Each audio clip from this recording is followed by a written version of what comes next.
गोकुळच्या मैदानात कोण कुणाचा मित्र आणि कोण कुणाचा शत्रू हेच कळना झालंय.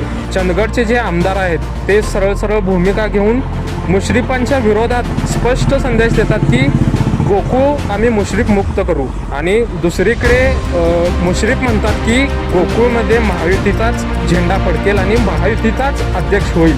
KP पाटील आणि AY पाटील एकत्र येत असतील तर बंटी पाटील आणि महाडिक का एकत्र येऊ नये.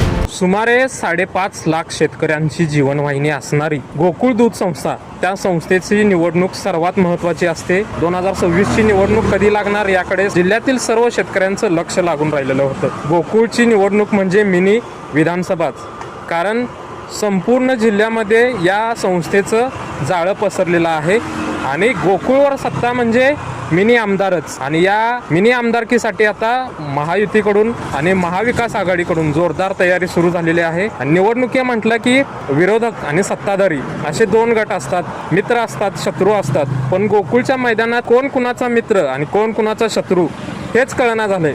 कारण महायुतीमधले काही नेते एकमेकांच्या विरोधात गेले काही महिन्यांपासून ठाकलेले आहेत. चंदगडचे जे आमदार आहेत ते सरळ सरळ भूमिका घेऊन मुश्रीफांच्या विरोधात स्पष्ट संदेश देतात की गोकुळ आम्ही मुश्रीफ मुक्त करू, आणि दुसरीकडे मुश्रीफ म्हणतात की गोकुळमध्ये महायुतीचाच झेंडा फडकेल आणि महायुतीचाच अध्यक्ष होईल.